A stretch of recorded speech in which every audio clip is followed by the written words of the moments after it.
Bienvenidos a un programa más de Perspectivas Ambientales, un espacio, como ustedes saben, para dialogar, para conversar de acciones, de diferentes visiones, de políticas y propuestas en términos de ambiente, qué es lo que está pasando en el mundo, qué es lo que se vislumbra, qué es lo que pasa en el país, pero en diferentes estamentos, porque ustedes saben que el tema ambiental nos corresponde a todos a nivel global y a nivel de país. Así que en el día de hoy tenemos un invitado muy especial, él es Daniel Ortega.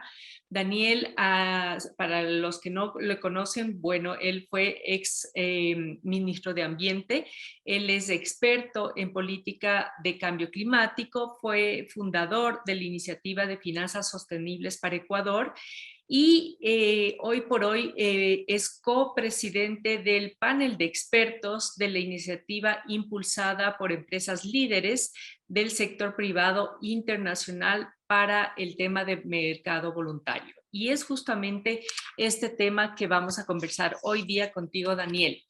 Creo que estamos a un mes, si no es menos, de la conferencia de las Naciones Unidas sobre el cambio climático que va a realizarse en Glasgow, que es la COP26, y aún no vemos nada muy concreto que se ponga en marcha un plan de reducción de emisiones globales de carbono al 2030 y menos aún para el 2050 en concordancia con el Acuerdo de París. Esto definitivamente nos tiene preocupados a muchos de nosotros. Sin embargo, en el Foro Mundial el Foro Económico Mundial se ha mencionado que es importante continuar con los mercados de carbono como se ha estado haciendo, pero para compañías medianas quizá no es mayor problema, pero grandes compañías como la de transporte, como las de aviación, como las de energía, sin duda alguna constituyen ya un reto tecnológico y financiero. No se diga para algunos países, que serían países en transición, digamos así. En este sentido, Daniel, ¿cuál debería ser la estrategia de transición que ves tú como experto? Y después hablamos en el Ecuador específicamente porque se habla ya de una transición, pero que tenemos que comenzar ya. Entonces, cuéntanos qué es lo que se vislumbra a nivel global. Muchísimas gracias, Verónica, por este espacio y la oportunidad de conversar con una audiencia que sé que está muy comprometida en estos temas. Y un poco desde esa lógica es importante mantener un contexto. El contexto del Acuerdo de París, para ponerlo en términos muy simples, nos obliga en menos de 10 años, al 2030, a haber logrado una reducción aproximadamente del 50% de las emisiones. Ese es el nivel de ambición que necesitamos si queremos estabilizar las temperaturas por debajo de 1.5 grados centígrados, ¿no? Es decir, estamos ya en esa trayectoria. Si no hacemos nada, vamos a superar esa temperatura y, como bien lo indicas, los más urgidos en esta acción somos los más vulnerables. Países como el Ecuador, con población todavía en extrema pobreza, con cada vez más evidente los efectos que tienen sobre el patrón de lluvias, el acceso al agua y los desastres naturales, ¿sí? Entonces, desde esa urgencia, poder alcanzar esa meta es fundamental. Como sociedad global nos damos cuenta de que nos estamos quedando en esta carrera. Y la pregunta es entonces, ¿qué podemos hacer? Una de las opciones es el mercado voluntario. ¿Por qué? Porque al final del día estamos hablando de un problema que es ocasionado por quienes contaminan, ¿sí? Todos contaminamos en nuestro diario vivir, las empresas y lo demás, además de las responsabilidades históricas que ha habido con este problema. Pero esa contaminación no tiene realmente un cobro, es decir, no tiene un impuesto global, ¿cierto? Necesitamos tener esa señal para que económicamente las relaciones de producción y consumo nos ordenemos a respetar esto. No es diferente cuando ahora tenemos que pagar diferente por una botella de plástico o tenemos una ordenanza que dice que no podemos usarlo, el comportamiento cambia. Eso a nivel climático. Si bien es cierto, hay voluntad política de cambiar, no hay instrumentos reales que lo estén aterrizando más allá de buenas voluntades reflejadas en compromisos de los países y en acciones que realizamos. Entonces, si no tenemos un mercado de carbono, una de las opciones que queda es tratar de entender donde a partir del intercambio de emisiones, a partir del comercio de carbono, podemos lograr incentivos positivos. Como bien ponías en el ejemplo, empresas grandes emisoras como los transportistas marítimos, las empresas de aviación, ¿qué incentivo tienen para reducir sus emisiones? Nadie les está cobrando, nadie los va a enjuiciar, aunque cada vez vemos empresas como Shell sujetas a tribunales. Entonces la idea es dónde todos podemos ganar sin que esto sea un juego policial. El mercado de carbono promete aproximadamente movilizar 100.000 millones de dólares de aquí al 2100. Para países como el nuestro, que hemos visto el golpe del coronavirus y donde la CEPAL nos dice que el efecto del cambio climático anualmente a partir de 2050 significa el 4 al 6% del PIB, por supuesto que una opción como esta no es una que la podamos obviar. No es una opción que está libre de pecados. Tiene fallas. Y principalmente creo que como país hemos sido de los más críticos del mercado de carbono como un instrumento. Por 3 razones, ¿no? La primera, por ejemplo, porque se dan actividades de proyectos que igual se hubieran dado sin que existiera el mercado de carbono, ¿no? Algunas hidroeléctricas, algunas empresas de energía renovable. Segundo, cuando se han dado estos proyectos, no necesariamente se beneficia a las comunidades que están en la línea de frontera implementando estos proyectos, por ejemplo, en temas de protección de deforestación. Y tercero, en los últimos años el mercado ha operado y ha crecido de manera descontrolada y sin falta de regulación, inclusive por fuera del Acuerdo de París. Y esto es ampliamente preocupante y lo voy a ir elaborando en esta entrevista. Entonces, tenemos una opción que nos lleva a la meta, tenemos que tener cuidado en cómo la diseñamos y justamente el espacio que se ha creado y que nos han invitado a participar nos invita a contribuir a que esta herramienta beneficie a países en desarrollo, a sus comunidades y contribuya a esa meta de París. Perfecto. Gracias, Daniel. Quizá sea importante porque no todos somos expertos en esto y creo que es importante aclarar lo que tú mencionabas. No estamos libres de pecado, no son mercados perfectos, no son herramientas o instrumentos perfectos. Yo quisiera que nos expliques la diferenciación. Estamos hablando de que hay un mercado de carbono, que es un sistema que permite a los emisores pagar por una reducción, ¿verdad?, de las emisiones efectuadas, ¿no? Para contrarrestar sus propias emisiones. Es decir, no puedo bajar todo, pero bueno, puedo pagar. Por otro lado, estamos hablando ya de los bonos azules, de los bonos de carbono, de los bonos verdes, ¿no es cierto?, que se pueden generar por medio de proyectos como proyectos de energía renovable, proyectos que pueden capturar metano. Y aquí es esencial también hablar sobre los grandes bosques, por ejemplo, ¿no?, que pueden representar un suministro de emisiones evitadas, ¿no? Es decir, una herramienta para conservar lo que ya se tiene. Y es una solución lindísima basada en la naturaleza. ¿Cómo le ves esto? Porque también hay mucho ruido de que de pronto esto es un greenwashing, ¿no? Explícanos la diferencia de los dos y cómo va el tema de los bonos de carbono. Encantado, sí, y en efecto es uno de los principales riesgos, ¿no? Que esto simplemente termine siendo un poco de venta de humo, aire caliente. Pues bien, yo encuentro una manera que me facilita entender este proceso y lo comparto con ustedes. Pensemos que cada uno de nosotros paga impuestos, ¿cierto? Hay una contabilidad, hay una suma y resta de factores y además se nos permite algunas deducciones, a veces con vivienda, con alimentación y lo demás. Lo mismo sucede a nivel del carbono. A nivel de la atmósfera, nosotros tenemos un gran presupuesto de carbono a nivel global, donde todos, individuos, organizaciones y países, estamos tributando a ese presupuesto global, ¿correcto?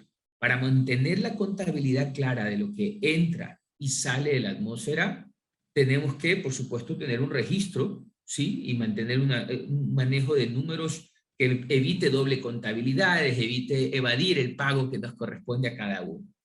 Y es así, entonces, que una empresa, cuando emite, tiene un balance negativo, ¿cierto? Porque está contaminando.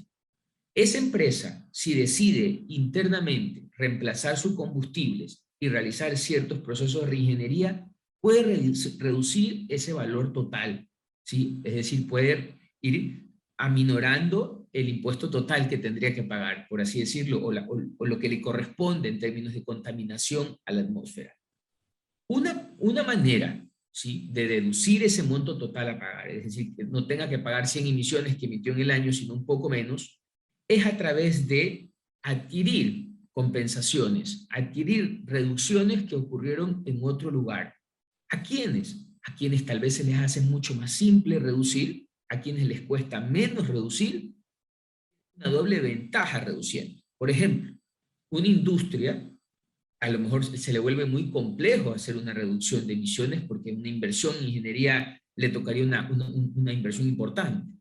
Sin embargo, al reforestar o al conservar el bosque en pie, ese bosque, al ser un ser vivo, captura carbono en la atmósfera, es decir, lo secuestra, lo captura. Entonces, cualquier acción de una empresa por reducir sus emisiones que no tiene lugar dentro de ella misma y que involucra la acción de un tercero se llaman compensaciones. Las compensaciones nos gustaría a todos que por efectos de beneficio, también en desarrollo sostenible, sucedan primero a nivel de naturaleza. Son de fácil acceso, son rápidas, pueden contribuir con el 20% del total de lo que nos toca retirar de la atmósfera para ayudar a estabilizar el clima, que son las soluciones basadas en la naturaleza, muchas de ellas con deforestación y protección del bosque. Entonces, lo que nosotros buscamos al regular este mercado es que primero tenga una claridad total con respecto a la contabilidad que se lleva en las negociaciones de cambio climático en el Acuerdo de París. Segundo, buscaríamos además que, de una u otra manera, cada país establezca su propio impuesto de carbono. ¿Por qué? Porque establece un piso para el precio de esas reducciones o esas emisiones que se van a utilizar. Y tercero, ya en términos de la contabilidad de estos grandes contaminantes, lo que queremos para evitar el greenwashing o el aire caliente son tres cosas muy puntuales. Primero, que tenga un plan claro de descarbonización. Segundo, que si bien en el corto plazo puede utilizar estas compensaciones, que nos beneficia a todos, en un tercer momento tenga un plan claro de cómo a través del tiempo, en búsqueda de esa descarbonización, deja de usar cada vez más compensaciones en otros lugares y comienza a reducirlas dentro de casa. Eso, en términos generales, digamos nosotros, algunas seguridades o garantías que podemos tener de que este mecanismo realmente contribuya a estabilizar la temperatura, permita a países como el Ecuador acceder a recursos. Hoy en día hemos accedido ya a varias decenas de millones de dólares por proteger nuestros bosques, porque lo hacemos además muy bien, por grandes inversiones que hemos hecho fiscales y de cooperación, pero además podemos escalar. Nosotros no hemos llegado ni al 5% de los recursos que podemos movilizar anualmente solo en este mecanismo. Y además, quizá no debemos esperar que todo sea la cooperación internacional, que como tú dices, el mercado es mucho más grande, el mercado voluntario, además con empresas privadas y de tales. ¿Cómo evitar quizá la mala interpretación de que se está privatizando los recursos naturales o la soberanía de un estado, etcétera, o estamos vendiendo Galápagos o estamos vendiendo la Amazonía, etcétera, porque hay esta circunstancia, ¿no? Que se puede malinterpretar de que estamos vendiendo en vez de los bonos que son transables, el territorio. Con mucho gusto. Para explorar esa respuesta, me gustaría usar el mismo símil que hemos empleado para las empresas, ¿no? Dijimos, primero, descarbonización; segundo, compensaciones en el corto plazo; y tercero, un plan de largo plazo donde las compensaciones cada vez son menores. Lo mismo debe darse a nivel de países, ¿sí? A nivel de país, nuestro objetivo debería ser, como ya algunos han planteado, llegar a la descarbonización al 2050, por ejemplo, ¿sí? Es un objetivo de largo plazo. En el entretiempo, podemos utilizar herramientas como la NDC, que son contribuciones nacionales determinadas, para ir ya identificando sectores donde podemos reducir esta contaminación. Y tercero, en el mediano plazo, tener un plan de cómo avanzar a la descarbonización. Estamos en lo mismo, realmente a los países se nos pide lo mismo. En ese contexto hay que también ser muy estratégicos. Si yo soy muy bueno reduciendo como país emisiones por deforestación, sí, en el corto plazo puedo generar algo de recursos si proveo este servicio a nivel internacional a otros países o a sus sectores productivos. Pero también tengo que pensar en el mediano y largo plazo si a lo mejor yo, siendo un país petrolero, no las voy a llegar a necesitar. Si bien es cierto, no tenemos una obligación de reducción tan grande y tan ambiciosa como aquellos que tienen una responsabilidad histórica mayor, ineludiblemente en el ejercicio de esa contabilidad de una atmósfera común, nos va a tocar poner también de nuestra parte. Esa lógica también de velar por nuestros intereses aterrizo en la pregunta que nos realizas con respecto a soberanía. Este mecanismo, si bien es cierto, tiene estas falencias que tienen que ver con qué, con quién provee el servicio y quién lo usa y cuánto lo usa, ¿no? Porque hemos dicho, ok, grandes contaminadores se les hace complicado descarbonizar en corto plazo, pues bien, usen las compensaciones, pero no dejen de tener ese plan. Entonces, el mecanismo está tomando 3 decisiones claves para blindar estos elementos. Lo primero, vamos a diseñar un conjunto que se han denominado los principios fundamentales del carbono, que básicamente dan lógica y sentido técnica, legal y financiera a este posible intercambio de servicios. Primero, buscando que estas reducciones sean permanentes, ¿no? El problema de algunos bosques es que se incendian y se vuelve a liberar lo que ya se pagó. Entonces hay que tener cuidados por ese lado. Hay riesgos, ¿no? Inherentes a los procesos de vida. Segundo, que las emisiones de un país no se transfieran a otro. Es decir, tal vez estando, pero comenzamos a empujar hacia Brasil, o hacia Guyana, o hacia Venezuela, o hacia Colombia, esa deforestación. Entonces hay un efecto de fuga. Tercero, puede haber este caso que decíamos que no es completamente adicional. Para que esto funcione, los recursos que se generan por esas emisiones tienen que ser usados por esa empresa para continuar la descarbonización. No puedo utilizarlo para otros propósitos financieros.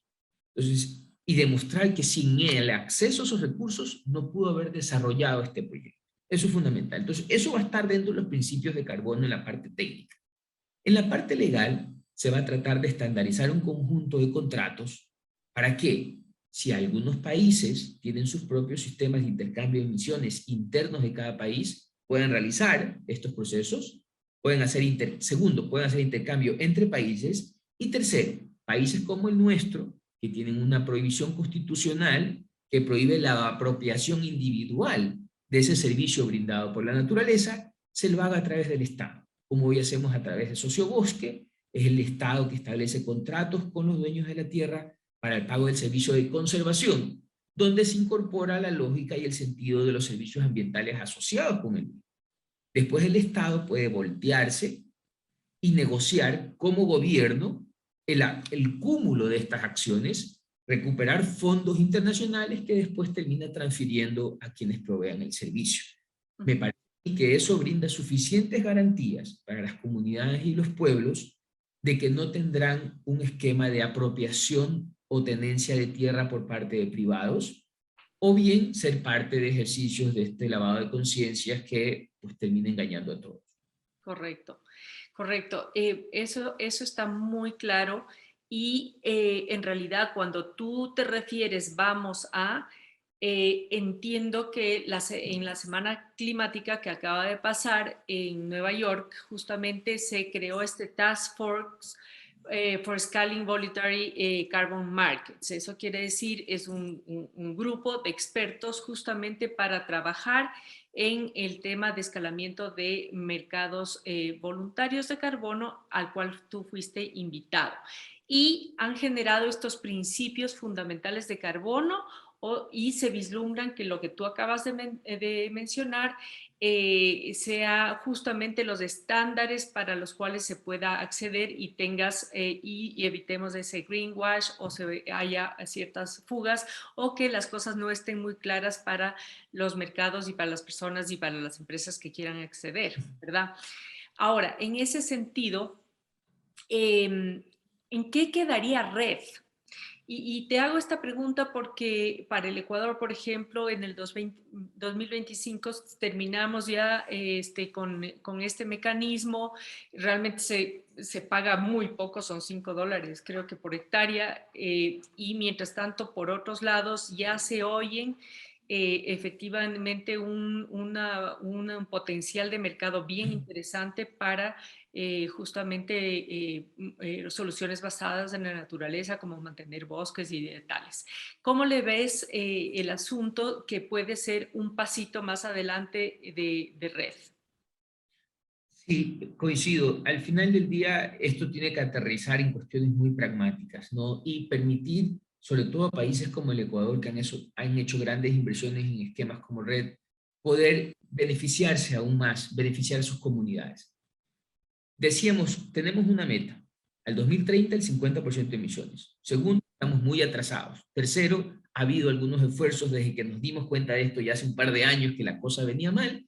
Hay algunos esfuerzos. Uno de ellos sí es el mercado voluntario.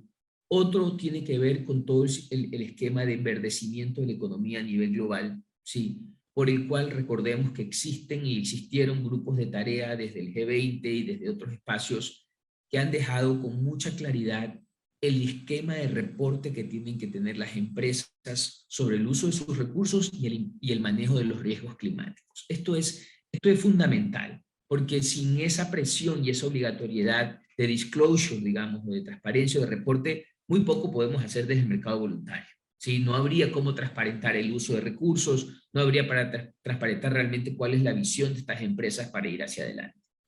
Este cúmulo de acciones, mercado voluntario, posibilidad de impuestos, esquemas de transparencia desde el nivel empresarial, nos permite vincular dos esfuerzos y dos mundos, el gubernamental y sus obligaciones y el empresarial y su responsabilidad ya asumida desde hace algunos años. Con esto, ¿qué buscamos? Que llegando a la conferencia de Glasgow y hacia las siguientes COPs, los acuerdos internos de las negociaciones puedan compatibilizar y regularizar este mercado aún voluntario. Si nosotros revisamos las contribuciones planteadas por los países desarrollados y en desarrollo, muchos de ellos condicionan alcanzar el acuerdo de país y sus metas si es que existen estos mecanismos. Como Kioto, con el mecanismo de desarrollo limpio que el país se benefició en su momento. Son mecanismos de implementación, son herramientas, son, digamos, vías rápidas para poder lograr la acción. Tengo mis reservas con respecto al rol que pueden jugar las NDCs, porque es como pasar 1000 camellos por el hoyo de una aguja. Pero hay que hacerlo, es un ejercicio de planificación que las economías necesitan tener en un debate democrático interno de planificación. Y desde esa óptica, habiendo participado además en el acuerdo Red Plus de París, nos tocó liderarlo a nivel ministerial conjunto con el ministro de Perú, los dos, digamos, aportamos ese granito de arena al acuerdo de París. Nuestra visión desde ese entonces es que se necesitaban mecanismos de financiamiento para Red, porque tienes un mecanismo maduro, sólido, riguroso, establecido, con una lógica además de respeto a los derechos de las comunidades indígenas y los pueblos, pero no tienes recursos, y coincido contigo, se paga muy poco por un gran esfuerzo.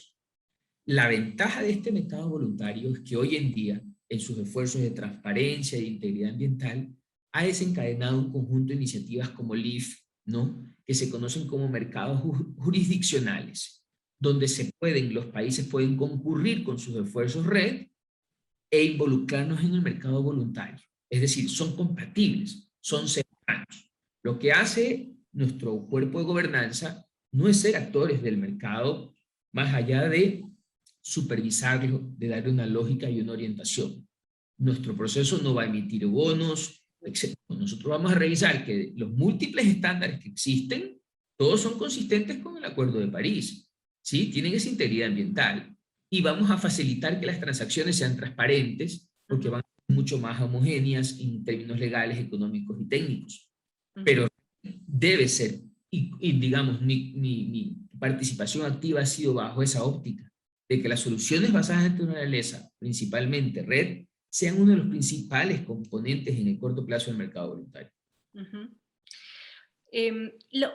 Una última inquietud que me salta, Daniel, porque claro, el trabajo de las ciudades también es enorme y precisamente hemos trabajado mucho apoyando a que las ciudades tengan un plan de acción climática, pero sin duda alguna no tienen acceso o muy poco acceso a proyectos y a financiamiento por temas de cambio climático, porque tienen además que depender de los NDCs, del aporte del país, etcétera, todo lo que es bancos multilaterales, etcétera, pero directamente no hay proyectos para tal. En este caso, esta es una puerta que se abriría también para proyectos de ciudad que tengan un plan de acción climática, que tengan clarísimo su plan de descarbonización, etcétera. Yo coincido completamente. El gran cuello de botella para la acción climática ya en este momento, que ha habido mucho desarrollo de proyectos, hay mucha programática, hay mucha planificación, y por otro lado hay un ímpetu desde las fuentes de financiamiento por brindar ese financiamiento. Lo que falta es ese puente, ¿no?, que conecte oferta y demanda. Desde mi óptica muy personal, el mercado voluntario ofrece una oportunidad, siempre y cuando esos portafolios puedan ser bancarizables, y me voy a referir a esto, y segundo, puedan además demostrar adicionalidad. Debe demostrarse, para ir al mercado voluntario, hay otras maneras de financiar estos esfuerzos de ciudades, pero para ir al mercado voluntario, tienen que demostrar su adicionalidad técnica y financiera. ¿Qué quiere decir? Que sin el acceso a esos recursos no se puede implementar, y segundo, que realmente tiene una contribución sobre una línea base de emisiones que tiene esa ciudad. Si esos dos elementos son comprobables en un portafolio, porque el mercado voluntario no solo se trata de pequeños proyectitos, ¿no?, sino de esfuerzos programáticos y de grandes portafolios. Pero lo que hace el mercado voluntario es coger esa métrica. Al final del día necesitamos, como decíamos, en esa gran contabilidad global, sumar y restar y tener claridad de que lo que estamos sumando realmente aporta a estabilizar el clima. Entonces, me parece que el mercado voluntario lo es, y creo además que las finanzas sostenibles son el segundo instrumento que no requiere pasar por el Fondo Verde, que no requiere pasar por las lógicas de los países y las cartas de no objeción, sino que simplemente tiene que demostrar con indicadores de desempeño clave que los resultados sociales y ambientales propuestos se logran. Pocos días teníamos también el lanzamiento de estos esfuerzos en conjunto con algunos organismos multilaterales en el país, para que la banca privada, la banca pública y el mismo Estado del Ecuador pueda reestructurar su deuda, y así como Chile, llevarla ya. Chile tiene 40% de su deuda externa, ya es una deuda que tiene, digamos, acceso a recursos para refinanciarla, pero que están vinculados con proyectos de impacto ambiental y social. Excelente. Ok, entonces nos queda claro, hay unos principios fundamentales de carbono que hay que seguir, y una oportunidad enorme para no solamente el Ecuador, sino para el mundo entero, de cumplir con lo que teníamos que cumplir hace mucho tiempo, desde el 2015, y veamos cómo se desarrolla la COP26. Esperemos que tengamos buenas noticias, ahí estaremos dando seguimiento a lo que acontece. Y con esto quiero agradecerte, Daniel, por este espacio, por estar presente, y a todos y cada uno de ustedes por su sintonía. Acuérdense de darles un like al programa, de seguir nuestros canales digitales en Twitter, Instagram, YouTube, para que juntos podamos llegar a más gente y generar más conciencia ambiental. Encantado, Verónica. Solo una breve reflexión al cierre, si me permites, es la siguiente. Los mercados de carbono no son una panacea, son una opción intermedia que debemos aprovechar además como país, porque tenemos las condiciones listas para hacerlo. Así que si esto suma y aporta al Acuerdo de París, yo creo que tenemos esa obligación moral entre todos. Muchísimas gracias por esta oportunidad. Gracias, Daniel.